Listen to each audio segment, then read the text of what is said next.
fresh out the box. Fresh California plums. Welcome to another episode of Fresh Film Fridays, the podcast where two dudes pick the newest films, streaming or in theaters, and discuss them. Today we're talking about 2022's The Gray Man, which was directed by Anthony and Joe Russo. I'm your co-host, Alec. Oh, I'm Eric. Just kidding, it's Justin. Oh, God, I hope he listens to these.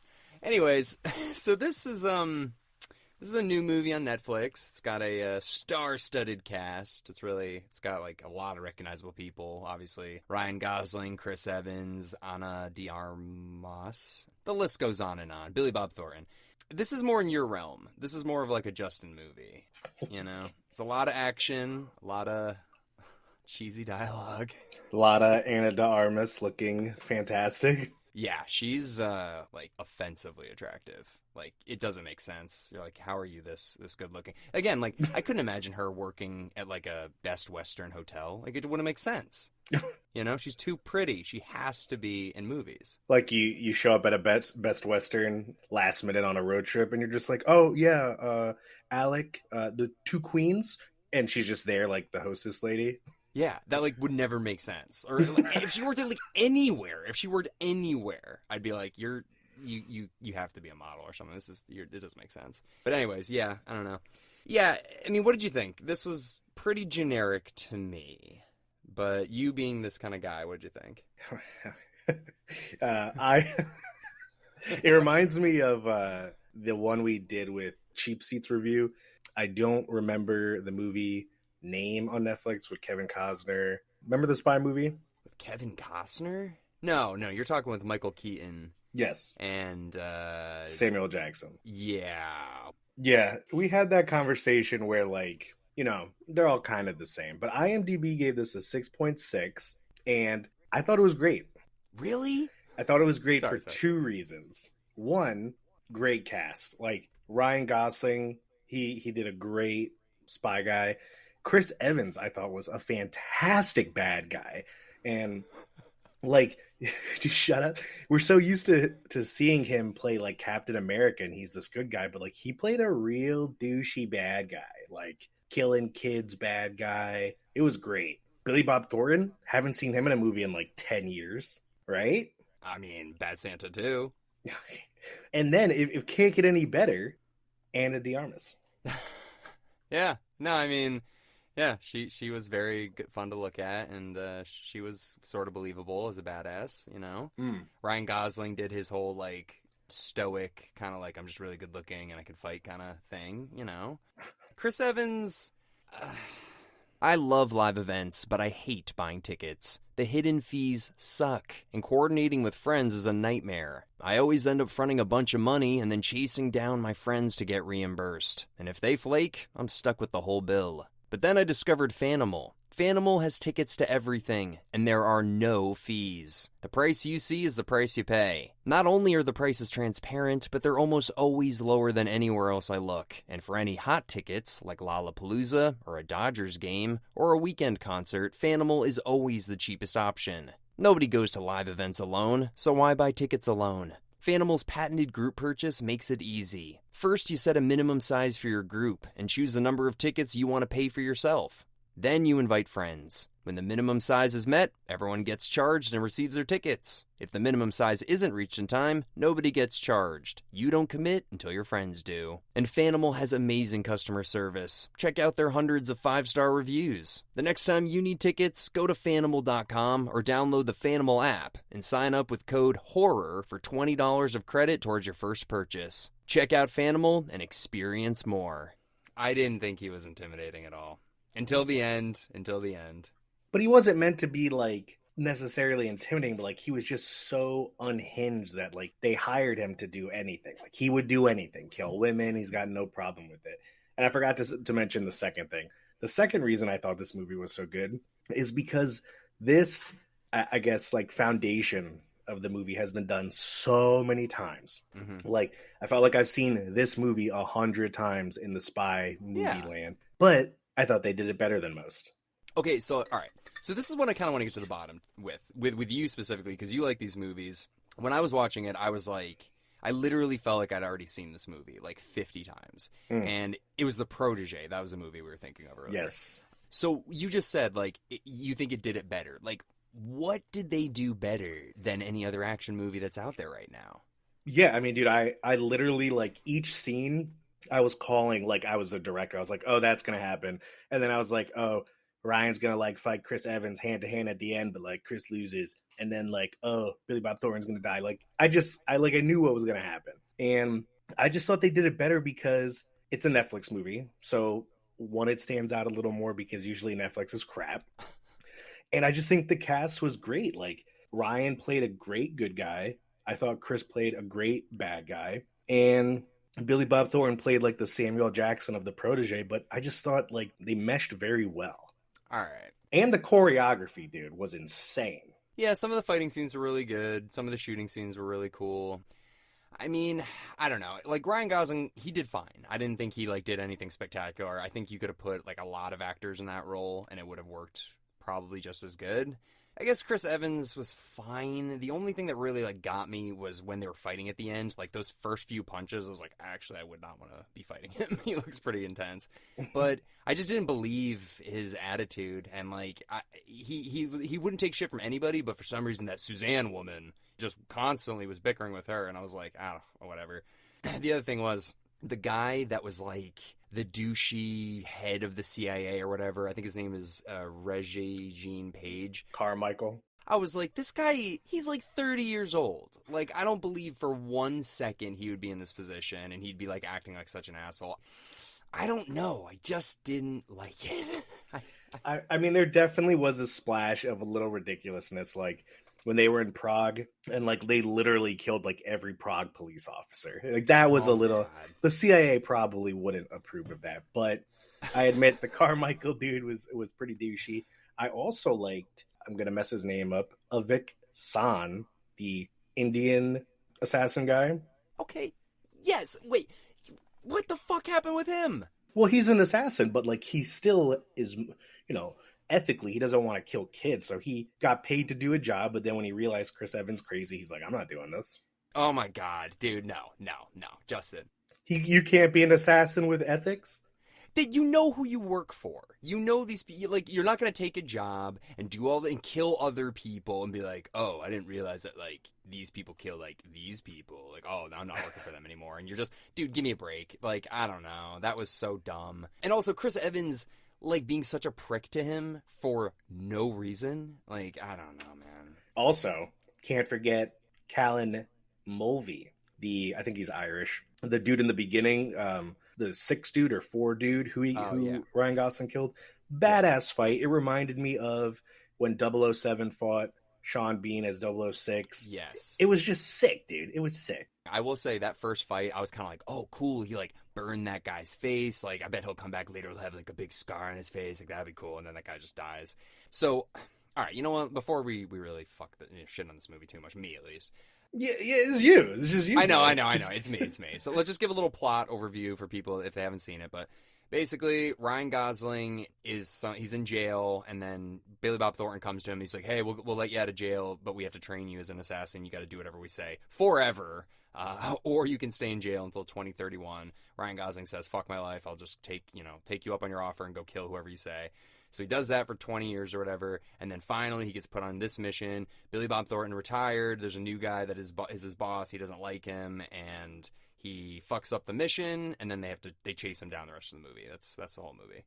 Yeah, it's very predictable, though. Like, when he was fighting the first bad guy, I literally knew. I was like, Ryan Gosling was going to kill him, and then as he's dying, he's going to be like, you're working for the wrong team, like, the good guys are the bad guys. And literally, that's like what he said verbatim. He's like, you don't even know who you're working for. And I'm like, all right, we're going to go with it. We're going to go. Okay. All right, so just like in the beginning, explain this to me then. So Ryan Gosling apparently killed his dad when he was a kid because his dad was an asshole or whatever. He was a macho man, as Ryan Gosling says. So he kills his dad, goes to jail or whatever, is tried as an adult, and then the CIA, for some reason, is like, hey, he killed his dad. Like, we could probably use him. Like, why Ryan Gosling then? Why do they care? I mean, I'm assuming the CIA looked at, people who were in jail for a very long time in their records, and they were like, okay, this is a kid. He's got no parents. He's still young. He's either going to spend 20 years in jail or maybe he'll come work for us. In most spy movies like this, kind of like Black Widow, they get the kids really young at like Hitman, like 5 or 6, so they don't know any other life. So it was a little bit unbelievable that Ryan Gosling was like 15, and they're like, "Do you want to train in the elite CIA team?" What I thought would have been cooler if it happened was like Ryan Gosling's parents were murdered by some like hardcore assassin or drug dealer or something like that, and Ryan Gosling ended up killing them or killing one of them or whatever, and then got arrested. And it's like, you took out an assassin when you were just a boy. It's like, they killed my parents. I didn't have a choice. It's like, we got to use that spirit. No. Why not? No, and I'm going to tell you why. Because then you'd be shitting on this movie even more. You'd be like, you're telling me 12-year-old Ryan Gosling killed an elite assassin? That's what you would say. So, you know what? It was fine the way it is. Well, no, but it would have been an accident. Like, he, pushed a box or something onto the assassin leader. I don't know. But the fact that he killed his dad, who gives a shit? He killed one guy, killed his dad. His dad was an asshole. His dad was, like, a drunk. Who cares? Well, his dad was a bad guy, and that's why Billy Bob Thornton said, he's like, we got more bad guys for you to kill, and your partner's super hot. Oh my God. Well, the one thing I was waiting for was like, your brother's here or something like that. Like, that's how it would end. I did expect that they could have made like a really cool twist where like Chris Evans was actually like his younger brother, but neither of them knew.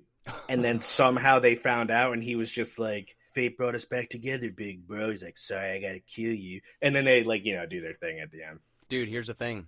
And I will say, as much as I actually love the little girl, her acting, I think she's like way too good of an actress for her age. But anyways, why not just not even have the little girl? Just have it be the brother. They kidnap his brother. He clearly is obsessed with protecting his brother, so have him capture him. Yeah, the Billy Bob Thornton sick niece aspect was different, but yeah. It just, I don't know. Like, they introduced the brother. Yeah, there would be no plot if Chris Evans was like, hey, we got the niece, and Ryan was just like, okay, I don't care. Yeah, Why the fuck would I care? Well, yeah, they like shoehorn that little plot in or later where it's like, hey, we're like friends, we go to the hospital together, and we do the devil horns rocker thing to each other. Like, I love this girl. Like, it's like, oh, shut up, dude. I would have liked it better if it was his brother. Even though the girl who plays the little girl, Julia Butters, she was in Once Upon a Time in Hollywood. I think she's gonna be like a huge actress when she's older, dude. Like, she's such a good actress for her age. Blows me away. But yeah, so I don't know. I think that would have made more of an impact, because I like Billy Bob Thornton a lot, but he felt kind of wasted in this. Like, I don't know. He's just like on his ass the whole time, getting yelled at or tortured. I mean, the fight scenes, there were so many memorable fight scenes. Like, one, the opening one where he's fighting that other agent. 2, on the airplane where you knew Billy Bob Thornton had to tell the team to kill him. Like, I knew that was going to happen. The fact that Ryan was like pretended like he was sleeping but wasn't. The Prague shootout scene, the end scene with Chris Evans fight scene. There were so many good action scenes. There is, but dude, that airplane scene, my eyes couldn't have rolled any harder when he when he catches a guy mid-flight. I mean, mid-air, he jumps out of a plane that's exploding, catches one guy with a parachute. I'm just like, I can't. This is a video game. This is Uncharted. Like, this is insane, man. Yeah, the airplane thing was a lot. And then, yeah, he's handcuffed to a bench, and they've got, like, fully automatic miniguns. Like, and he's still like, I'm fine. Don't worry about it.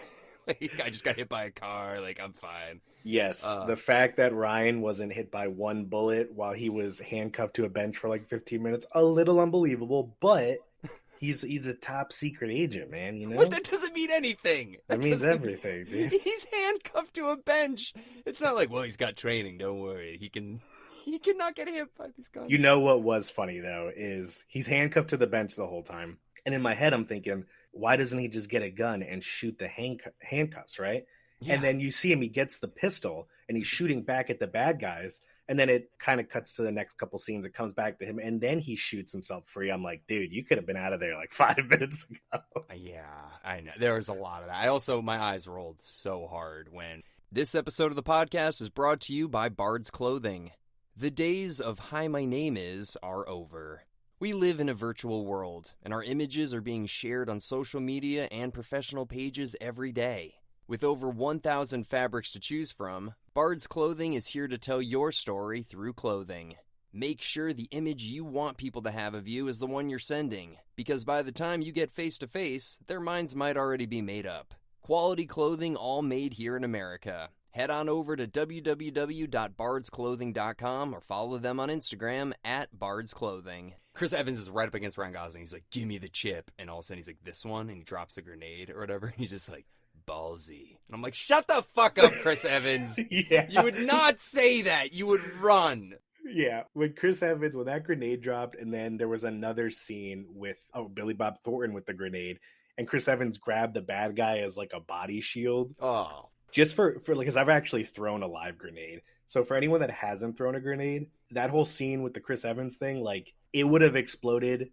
Like when Chris Evans looked down, it would have been like boom, and just fucking. Yeah, but no, he has a minute to say like a cheesy Marvel one-liner, like ballsy.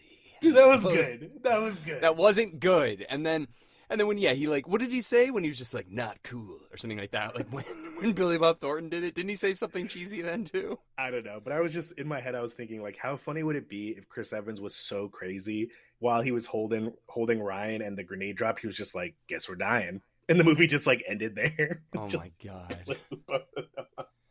Yeah, I mean, I liked it that he reacted to, like, you know, his open wound getting, like, the water on. He's like, that stings. Or, like, you know, when his hand was, like, you know, the first punch he threw and he's missing fingers. Like, I like that. But, yeah, I don't know. I just like older action movies because they just feel more realistic. It's either got to be, like, full-blown Mummy, where it's just completely crazy and it's just like, okay, this is just fun.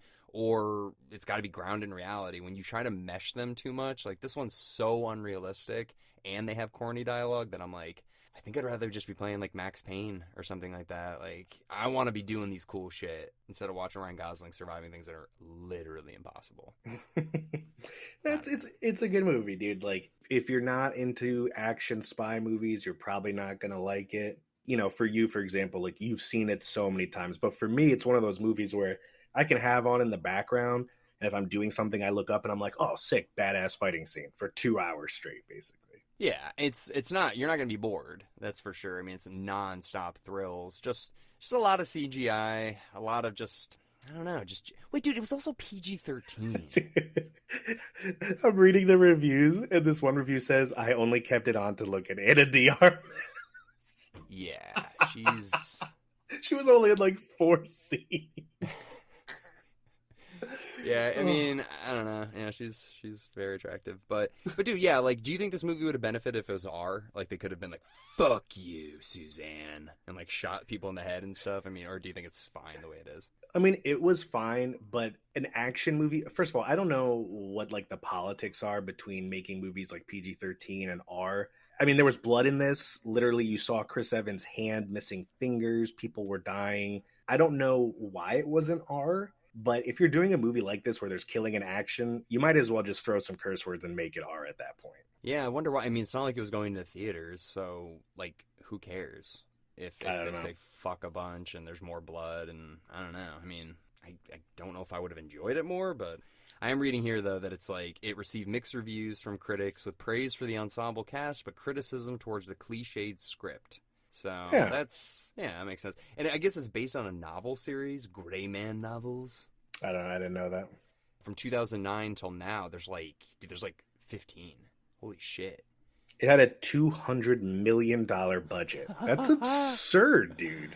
I know. That's absurd. I mean, and apparently, because they put it in theaters, so it could probably get nominated, which I don't know what this would get nominated for. Maybe best like choreography, but dude, it made $249,000 at the box office. So it's like, was it in theaters though? Yeah, it was. Dude, I July 15th, it was released in theaters, and that's what Netflix does. They release them limited theatrical release so that it's eligible for Oscar nomination. Otherwise, it won't be. Oh, okay, because it's not at the theater near me, so I don't know. No, it won't. It'll only probably be in like L.A., New York, maybe like Chicago or something. It's not going to be like random theaters around the country. But I mean, you love video games. You like action video games. Like, what do you think it is? Like, why would you rather watch something versus like playing it? Like the story's just as good in like Metal Gear Solid or Uncharted or whatever. Like the cutscenes are really good. It's engaging. Like, why do you prefer, or not prefer, but like why watch this instead of playing a game? I'm kind of curious for you. I mean, I like doing both, but yeah, I didn't even know this was coming out. I saw it pop up on Netflix for a couple days, and I was like, okay, Ryan Gosling, Chris Evans, like it's probably semi-enjoyable. And I saw some people put it on Twitter, and I don't know, dude. After that first agent fight, I was hooked. I don't know. I was into it when Billy Bob Thornton came in. I was like, why does he look so young? I was like, this is weird. I was like, oh yeah, it's 2003. Okay, so they're jumping to the future. But cool car chases. We learned that he's got morals. Ryan Gosling's character 6, he won't kill kids, even though I don't know what was going to happen in that first thing. Like, if they didn't stop that guy, what was going to happen? I don't know. Yeah, like he was in Bangkok and he's just like, it's like, take out the target. And he's like, there's a kid there. The gun's jammed. It's like, take out the target. And what would that guy have done, though? Like, is it worth, I know it's fucked up to say, but is it worth to save one little kid versus, like, that guy's going to blow up, like, Buckingham Palace or something? I don't know. I'm kind of confused on how he had the necklace with the chip in it at the end when he was with Chris Evans. Like, I thought he left it in a hiding spot in Bangkok, and then he left. Yeah. He went to another country. They went to Prague, and then they went somewhere where they fought Chris Evans. But how did he get it back? I don't know. Like, someone would have had to have gone to Bangkok, been like, "Hey, man, like, where'd you hide it?" And then met him and been like, "Here it is, man." So, like, I don't remember that happening. I don't either. I'm assuming, what's her face? Armadas or whatever. What's her name? Ana Armadas. I'm just assuming maybe she got it. I don't know. I mean, the Indian guy had it, but I don't know how he got it either. Right.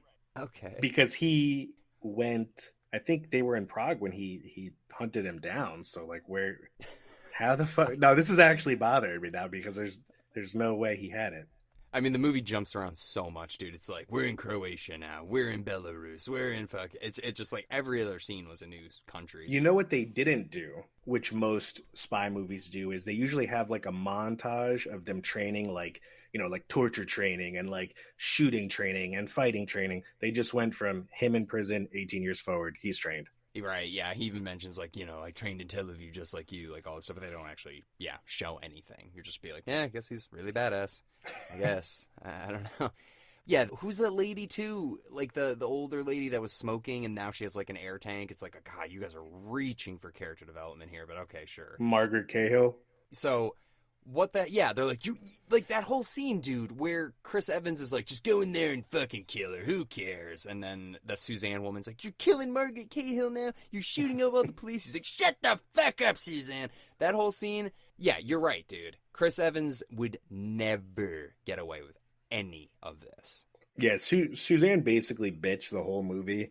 But eventually, like, the CIA does, probably a lot of sketchy things that we don't know about. But I don't think they would approve of having their retired staff just, like, killed for no reason because Chris Evans wanted it.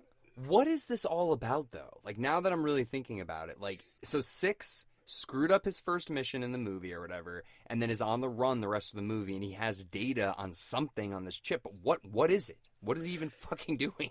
It's basically, so the dude, I think it was 4, had the chip, which had a bunch of CIA information on everyone and the secret series project that Billy Bob Thornton set up. And for some reason, the dude Carmichael just like had a gut feeling that Ryan knew about it or potentially had it. And from there, he was just like, we need him dead. Ugh, that's so dumb and vague, dude. Like, make it something real. Be like, this is the list of everyone that's been on Epstein Island or something. It's like, we need to get this out to the media. Like, make it something real, not just like it's vague information on all these CIA people that the audience they've never met. They don't know anything about them. I don't know. I don't care. Like, and I'm like they give that one scene to make me care about Ryan Gosling and that little girl and be like, oh, I guess they're fucking friends or whatever. It's just another Thursday. Oh, give me a break. I liked it. You know what that reminded me of? What? It's just another Thursday was like in Iron Man, I Love You 3000. You wouldn't know. You didn't watch Marvel. Yeah, but yeah, it's another Thursday, Justin. Just another fucking Thursday. Yeah, I mean, so what's going to happen now? The movie's over now. You know, Ryan Gosling, he's on the run still, assumingly, and now he's got a little girl. But Ana De Armas, what did she just like took off? She's like, I don't want a kid. I don't want what? I'm not doing this with you. I think she just still works at the agency, and they're just kind of pretending like all of that didn't happen, I guess. Okay, so what's like he gonna go do now? Like manage a Pep Boys or something? Like what's he gonna go do? I don't know. And in movies like this in the past, they would have like frozen his bank accounts because I'm assuming he has millions as a top assassin. But yeah, I don't know, dude. All right, let me ask you, Justin. You're in jail. You're gonna be out 30 years from now. Yes. You would? 30 years in jail? But the rest of your life, you're an assassin. Yeah, dude. What? 30 years in jail, Alec? Or the rest of your life. So you can never have a normal life. As a super rich assassin that's trained and probably gets lots of ladies. How do we know he gets paid? Well, I'm assuming he has like a CIA credit card. They're not just like, no, we're not paying you. Good luck at these hotels where you stay for assassination missions. No, but what if it's like a business trip where it's like, hey, every expense has got to be complete. There's got to be an expense report. Like we know everything. And the other thing is, like, I'm imagining he's like a priest where it's like, we'll give you a house, but like, it's not yours. It's not Like that's what I imagine Ryan Gosling's like, because like I don't think they're gonna be like, all right, you get out of jail, you go kill people, and now you can do whatever you want in your free time. No, they're probably like, nah, you're gonna live in like a really shitty like 1-bedroom apartment overlooking like a fucking Chick-fil-A or something. You think Billy Bob Thornton gave him like a cell phone, but he's like, hey, no calls after 9 because your minutes, you know, like it's double. So no calls after 9, and you get a food stipend, but it's only enough for fast food. Nothing over $10. Seriously, I mean, like, why do they don't owe him anything? They could be like, you get your freedom, but your freedom is basically just killing people whenever we tell you to, or you can stay in jail and get out in 30 years. No, I'd still rather do that than stay in jail for 30 years. I know. It's because it's kind of like a death sentence your whole life, but I don't know. Him and Billy Bob Thornton made a son-father relationship, and I don't know. It's fine. It's generic. I mean, what is like your favorite action movie then? If you had to pick one, what's your favorite? It's too difficult. It's too difficult.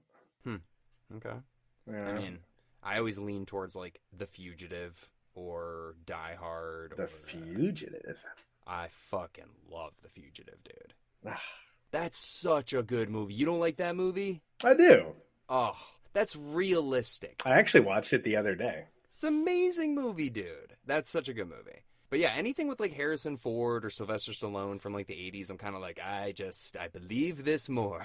Dude, every Arnold and Sylvester Stallone movie from the 80s is exactly the same. Is this, or just, you mean, as each other? It's there in the general realm of like, Stallone's like, hey, all these bad guys, and he just kills all the bad guys. It's the same movie every time. Yeah, I don't know. Maybe Indiana Jones then. Like, that's my template for action movies. I don't know. It just feels more realistic. Okay. Even though it's insane and it could never happen, but... All right, so out of 10? 5.5. Oh, my God. 5.5. Even with Ana De Armas in it? 5.8. Bring it up 0.3 for her. Anna's 0.3.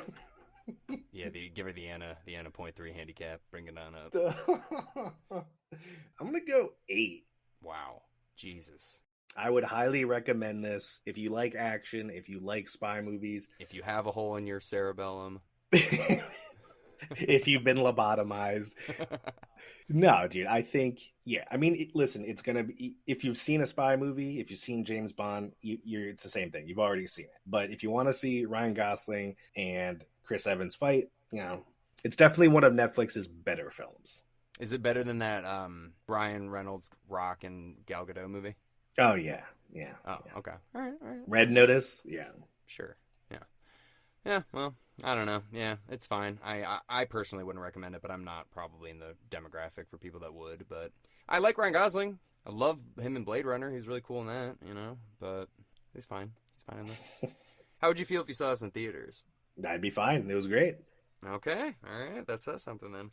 All right. Well, everybody, thank you very much for listening to our discussion on The Gray Man. If you haven't had a chance yet, on Monday we released our episode on Friday the 13th Part 2. You can check that out. And then on Monday we will have Candyman. You can check that out.